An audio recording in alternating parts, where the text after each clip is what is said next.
Taste the Daily. Thanjavur மாவட்டத்தில் பெய்து வரும் கனமழையால் சுமார் 1000 ஏக்கரிலான விளைநிலங்கள் மழை நீரில் மூழ்கி கடல் போல காட்சியளிக்கிறது. குடிமராமத்து பணிகளில் விடியா திமுக அரசு கோட்டை விட்டதால் விவசாயிகள் கண்ணீர் வடிக்கும் விவகாரம் பற்றி தலைமைச் செய்தியாளர் ஜெயக்குமார் வழங்க கேட்கலாம். ஜெயக்குமார், வணக்கம். முழுமையான விவரங்கள். வணக்கம் அருண்.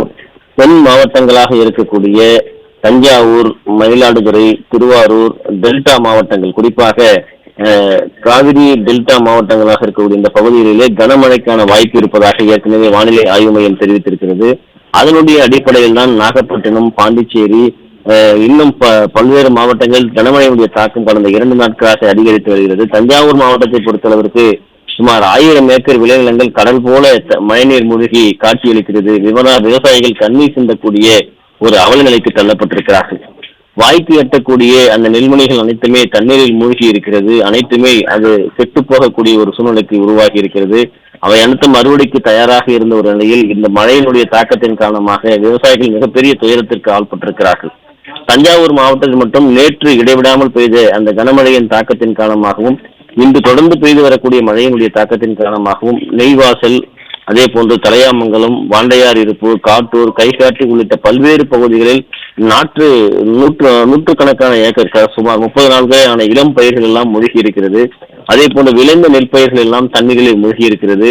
வடிகால் பணிகள் முறையாக இந்த மழைநீர் பணிகள் மேற்கொள்ளாத காரணத்தினால் அனைத்து விளைநிலங்களை நோக்கி இந்த தண்ணீர் சென்றிருப்பதாக விவசாயிகள் தரப்பிலே குற்றம் சாட்டப்பட்டிருக்கிறது. ஒவ்வொரு ஆண்டும் மழைக்காலங்கள் வருகிற போது முன்கூட்டியே தூர் வாரக்கூடிய பணிகள், அதாவது நீர்நிலைகளாக இருக்கக்கூடிய ஆறுகள், அதே போன்று ஏரிகள், குளங்கள் அனைத்தையும் கால்வாயில் எல்லாம் செப்பண்டக்கூடிய பணிகள், தூர்வார பணிகளுடைய பணிகளில் குடிமராமத்து அடிப்படை அந்த திட்டத்திலே இவை எல்லாம் செயல்படுத்தி இருக்க வேண்டும். இவற்றை செயல்படுத்தாத காரணத்தினால் இன்றைக்கு விவசாயிகள் ஏக்கருக்கு 25,000 ரூபாய் நஷ்டஈடு இந்த அரசு வழங்க வேண்டும் என்று கோரிக்கை வைத்திருக்கிறார்கள். 1000 ஏக்கருக்கு மேலே நெல் பயிர்கள் அனைத்தும் நீரிலே மூழ்கி இருக்கிறது. குறிப்பாக இளம் பயிர்களாக இருக்கக்கூடிய அனைத்து பயிர்களும் இந்த மழைநீரிலே அழுகி போகிவிடும். அந்த பயிரை எதுவுமே செய்ய முடியாத ஒரு நிலை இருக்கிறது. ஏற்கனவே அந்த விதைநிலை வாங்கி அதை அந்த நிலத்தை உழுது அதற்கு நாட்டு நட்டு தற்போது அதற்கு அடியிலே உரங்கள் எல்லாம் போட்டு தற்போது வளர்ந்து வரக்கூடிய நிலையிலே இப்படிப்பட்ட மிகப்பெரிய ஒரு சோகம் நிகழ்ந்திருக்கிறது. எனவே ஏக்கருக்கு 25,000 ரூபாயாவது இந்த அரசு தங்களுக்கு வழங்க வேண்டும். அந்த பணமே தங்களுக்கு அடிப்படை செலவுகளுக்கு கூட போதாத ஒரு துயர நிலையில் தான் நாங்கள் இருக்கிறோம் என்று விவசாயிகள் வேதனையோடு தெரிவித்திருக்கிறார்கள்.